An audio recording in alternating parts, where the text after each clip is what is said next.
ওই বারে রবিউল আউয়ালে যেই দিনে আমার নবীর জন্মগ্রহণ, ওই দিনে যত বাচ্চা আরব শহরে জন্মগ্রহণ করেছিল, জন্ম হয়েছিল, একটা বেটি ছেলে নয়, সবটা বেটা ছেলে,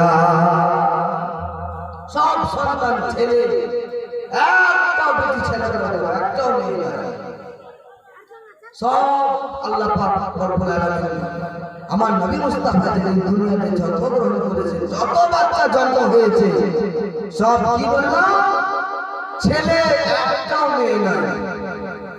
এই কথাটি বাবা আশেপাশে প্রত্যেকটা গ্রাম শহর দেশ জানতে পেরে গেল। যেমন জানতে পেরে গেছে বাবা, পাশে ছিল তায়েফ নগর। এই তায়েফ নগরে একটা গ্রাম ছিল বনি সাদ। কি নাম বললাম বাবা? বনি সাদ। ওই গ্রামের মেয়েরা আরব শহরে, মক্কা শহরে আসতো আর বাচ্চা নিয়ে যেত, লালন পালন করত। যতদিন দুধ পান করে, 2 থেকে 2.5 বছর, 2 বছর, ততদিন তারা নিজের কাছে রেখে লালন পালন করে, যখন তার 2 বছর বয়স হয়ে যেত, আবার তাদের মায়ের কাছে, বাড়ির গার্জেনের কাছে ফিরিয়ে দিত। যেমন মা বোনেরা আমাদের দিকে বিড়ি বাঁধে, আপনাদের দিকে কি করে? মা বোনেরা কোনো কিছু করে? এদিকে তো বিড়ি না, অন্য কিছু আছে। যেমন আপনাদের দিকে ভুট্টা, গম এসব হয়, তো আপনারা করছেন বাড়ির কাজ মা বোনদের করতে হবে। তো যেমন একটা সিস্টেমে কাজকর্ম করে, ওই যে বনি সাদ, ওই গ্রামের মা বোনদের কাজ ছিল যে মক্কা শহর থেকে বাচ্চা আনা আর তাকে 2 বছর ধরে দুধ পান করে লালন পালন করে রেখে তারপরে তাদের আত্মীয় স্বজনকে, তাদের গার্জেনকে দিয়ে দেওয়া। সবাই যখন জানতে পেরে গেল বাবা, জানার পরে সবাই একে একে যেতে লাগলেন মক্কা শহরে। পাশে ছিল একজন মেয়ের বাড়ি, যার নাম হলো তাইমা হালিমা। কি নাম বললাম বাবা? হালিমা। হযরতে মা হালিমা সাদিয়া রাদিয়াল্লাহু তাআলা আনহার বাড়ি ছিল ওই বনি সাদে। তিনি যখন জানতে পারলেন যে সব মেয়েরা যাচ্ছে, তাই কি বলে মক্কা শহর বাচ্চা আনতে, তা আমি এত অনাহারে আছি, অসুবিধাতে আছি, আমি যদি যাই তবে আমারও কিছু হতে পারে। যেমন শুনতে পেয়েছেন, নিজের স্বামীর কাছে গিয়ে বলছেন, ওগো আমার স্বামী, ওগো আব্দুল্লাহর আব্বা, একটা কথা বলছিলাম। বলে কি কথা রে বিবি? বলে যে সবাই যাচ্ছে মক্কা শহর বাচ্চা আনতে, তবে একটা কথা বলছিলাম। বলে কি কথা?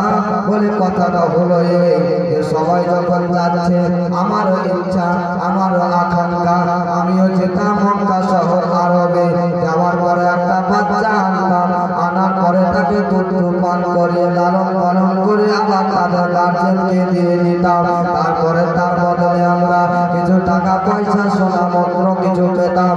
তবে হুজুর, এসব কিছু যদি পেতাম, আমাদের সংসারটা চলে যেত, আমাদের দিনটা কেটে যেত হুজুর। কারণ অনাহারে চলছে হুজুর, আমাদের কাছে কিছু নাই, কি খাবো না খাবো, আমার দুধ হয় না, তার জন্য আমার সন্তানকে কিছু পান করাতে পারি না, আমার সন্তানেরা শুকিয়ে শুকিয়ে মারা যাচ্ছে, আমাদের তায়েফনগর বনি সাদে গাছগুলি শুকিয়ে শুকিয়ে মারা যাচ্ছে, জমিনে কোনো ঘাস পাত হয় না, ছাগল বকরি ভেড়া গরু মহিষ যা কিছু, ঘোড়া তো উঠিনি, যাবতীয় জিনিস যা আছে ঘাস খেতে পেয়ে তারাও মারা যাচ্ছে গো হুজুর। তবে একটা কথা বলছিলাম, যদি যেতাম ওই জায়গাতে, একটা বাচ্চা যদি পেতাম, কষ্ট মষ্ট করি যদি তাকে দুধ পান করিয়া লালন পালন করতাম, তবে কিছু টাকা পয়সা পেতাম, তাহলে আমাদের দিনটা কেটে যেত, তাহলে আমাদের কষ্টটা থাকতো না। ও স্বামী শোনেন না, যেমন বলেছি, তিনার স্বামীর নাম হলো বাবা হারিস। তিনি বলছেন, ও বিবি হালিমা সাদিয়া, এমন কেন ভাবনা চিন্তা করো? ও বিবি, তুমি কি জানো না যে আমাদের এত অনাহারে আছি, আমরা সকালবেলা খাই, দুপুরে কি খাবো তো বাড়িতে খাওয়ার নয়, দুপুরবেলা রেখে খাবো তো খাবার নাই, কেমন করে চলাফেরা করতে আছে আমরা সেটা আমরাই জানি। এখন তুমি একটা বাচ্চা আনতে চাইছো বিবি, তবে যখন তুমি বাচ্চাটাকে আনবে তাকে তুমি কোথায় থেকে কি খাওয়াবে, তাকে তুমি কি খাবার দিবে বেটি? বলে কি খাবার দিবে রে বিবি? বলো না বিবি। ও হালিমা সাদিয়া বলো না হালিমা বলতে আছে হুজুর বাধা দিয়ে না, আমার মন বলতে আছে একটা আমার মা হালিমা সাদিয়া বলতে আছে, দুধমা হালিমা বলতে আছে ও গো স্বামী হারে, যদি বাচ্চাটাকে পেতাম পাওয়ার পরে যদি আসতাম আমার মন বলছে আমাদের দিনটা ভালো কাটবে, আমাদের সময়টা কেটে যাবে, আমাদের বাড়িতে রহমত বরকত হবে। কারণ হলো মেহমান যদি বাড়িতে আসে আল্লাহর রহমত বর্ষণ বর্ষিত হয়। এই জন্য বলি স্বামী আপনি আমাকে বাধা দিবেন না। যেমন বলেছে রে বাবা আনেস বলতে বিবি ঠিক আছে যাবো, কিন্তু বিবি তাহলে কি কেমন করে যাবে?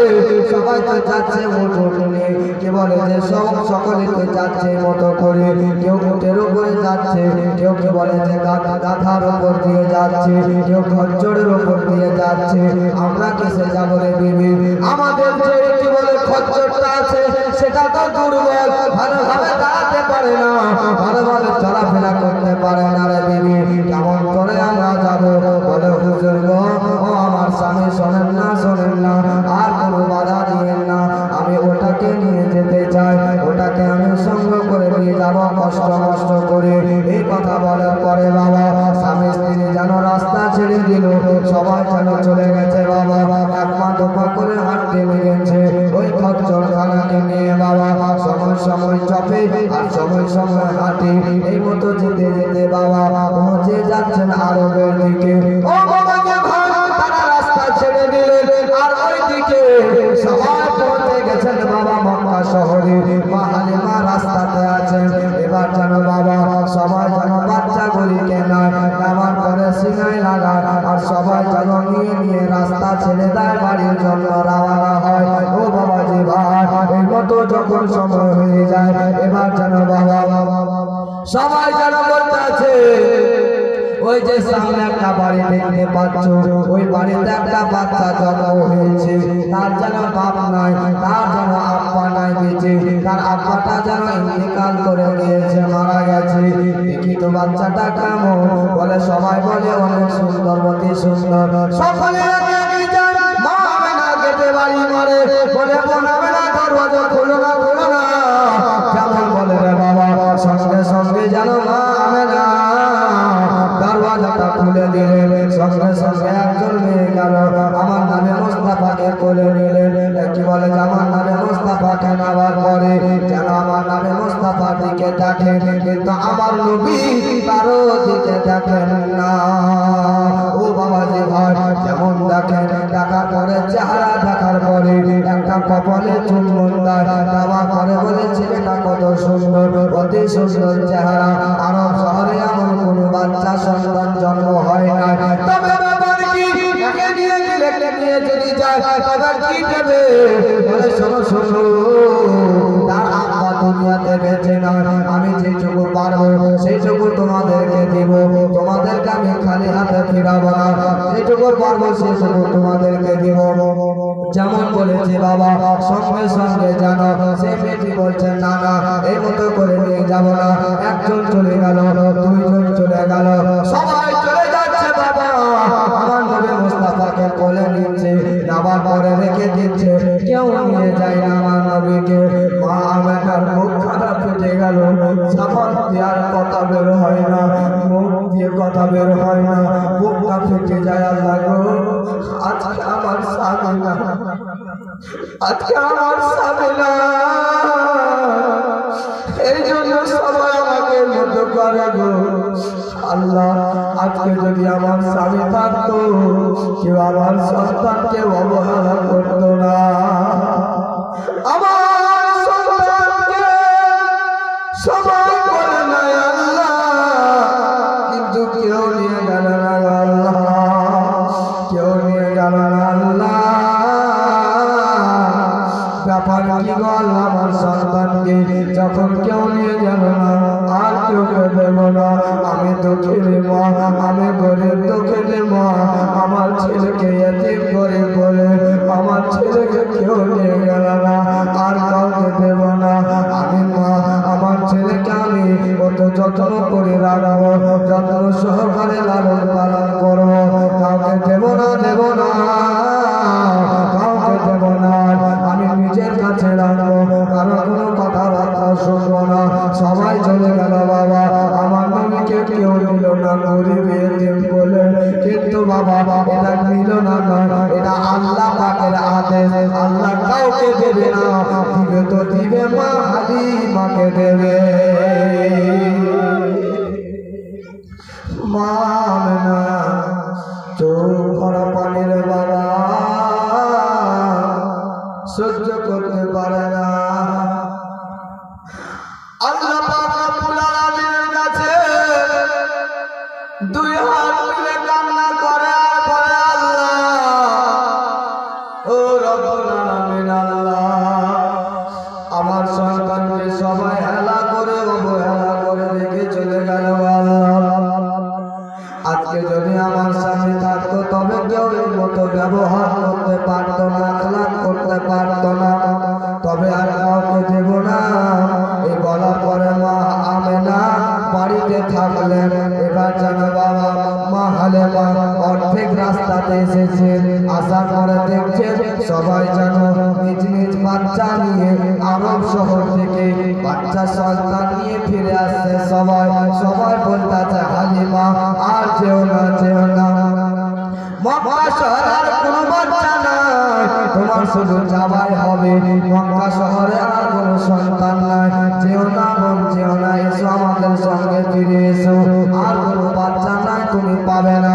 যেমন বলেছে মা হালিমা বলতে আছে, আল্লাহ গো, কত বড় মনে আশা করে আসলাম একটা বাচ্চা নিয়ে যাব, বাড়ি রওনা হবো, কিন্তু হয়তো বাচ্চা পেলাম না, পাবো না।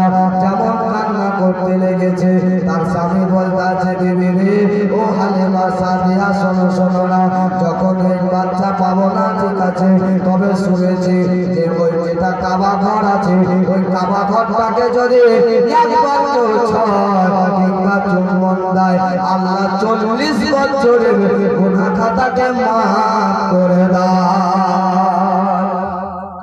বিবি হালিমা যদি বাচ্চা না পায়, বাচ্চা নেব না বিবি, এত দূর যখন কষ্ট করে এসেছে বিবি, আর কষ্ট করবো, আর একটু কষ্ট করে চলে যাব মক্কা আরব শহরে। যাওয়ার পরে ওই কাবা ঘরের একটু জিয়ারত করবো, তাওয়াফ করবো, একটু চুম্বন দিয়ে চলে আসবো বিবি, চলো। বলার পরে বাবা স্বামী স্ত্রী যেন পৌঁছে গেলেন মক্কা শহরে। কাবা ঘরের গেটের কাছে যেন কান্না করতে আছে, রন্ধন করছেন আর আল্লাহর কাছে দোয়া করছেন, আল্লাহ গো, ও রব্বুল আলামিন, আল্লাহ, কত বড় ভাবনা চিন্তা করে আসলাম, কত বড় মনে আশা করে আসলাম, মক্কাতে যাব, একটা বাচ্চা নিয়ে আসবো, কিন্তু আল্লাহ আমার এত মুখ পড়া, মুখ পুরা, আমার পেরেক পুরা, আমার ভাগ্যে এমন পুরা, আমার কিসমতে বাচ্চা নাই, আমার ভাইকে কোনো বাচ্চা নাই, আমি পেলাম না বাচ্চা। আল্লাহ কেন এত বড় আমাকে শাস্তি দিলেন গো আল্লাহ, আমার কোন বড় ভুল করেছে। এই মতো করে কাবা ঘরের পাশে দাঁড়িয়ে কান্না করে। আর যেন বাবা কাবা ঘরের মধ্যে ছিল হযরতে আব্দুল মুত্তালিব, যেমন বাবা আওয়াজ পেয়েছে কানে, সঙ্গে সঙ্গে শোনার পরে বাইরে চলে আসলেন। আসার পরে যেন বলতেছে, কি গো, তোমার বাড়ি কোথায়, তোমার নাম কি? হালিমা বলতে আছেন, আব্বা জান, আমার নাম হলো হালিমা সাদিয়া, বনি সাদ থেকে এসেছিলাম। বলে কেন, কিসের জন্য? বলে বাচ্চা আনার জন্য এসেছিলাম। তবে কান্না কেন করো, কিসের জন্য তোমার চোখে পানি রে বেটি, বলো না, বলো না। বলে আব্বা জান, এই জন্য চোখ ভরা পানি, বুক ফাটা আওয়াজ, আমি এসেছিলাম বাচ্চা আনতে, কিন্তু বাচ্চা পেলাম না, এই জন্য মনটা ফেটে গেছে, বুকে এত যন্ত্রণা।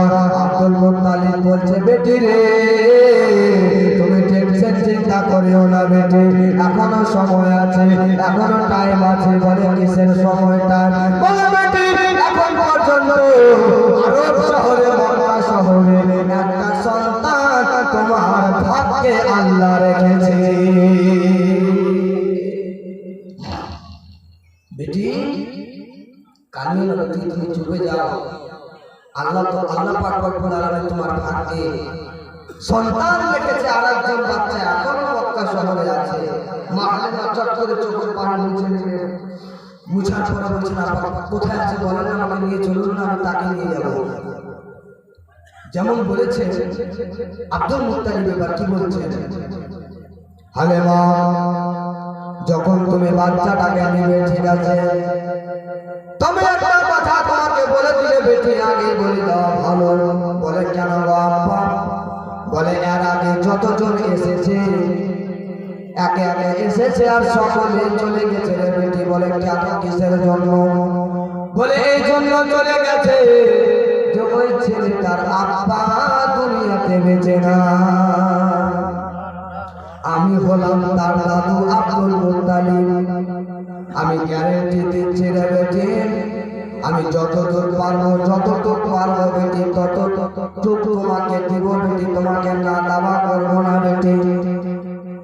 তবে তোমাকে আগে বলে দিলাম ওই বাচ্চাটার বাবা নাই।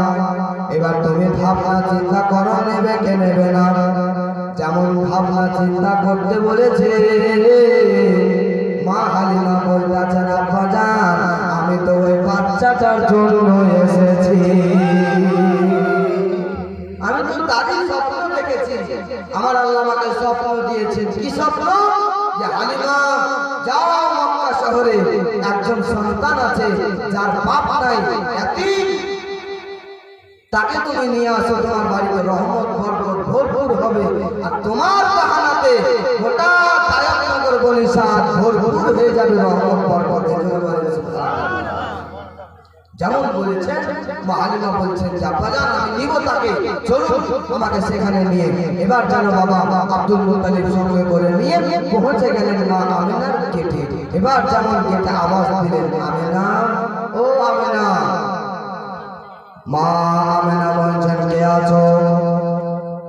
কে দরজাতে বাড়ি দাও? বলে আমি হলাম হালিমা। কোথায় বাড়ি? বলে বনিশাত। বলে আমি বনিশাত থেকে এসেছি। বলে না না, দরজা খোলা হবে না, আর আমি কাউকে বাড়ির মধ্যে প্রবেশ করতে দেব না। বলে কেন, কিসের জন্য? বলে এই জন্য যে যারা যারা এসেছে আমার সন্তানকে, আমার মুহাম্মদ আরবি সাল্লাল্লাহু তাআলা আলাইহি ওয়াসাল্লামকে দেখেছে, আর যারা দেখার পরে একে একে সবাই ফিরে চলে গেছে।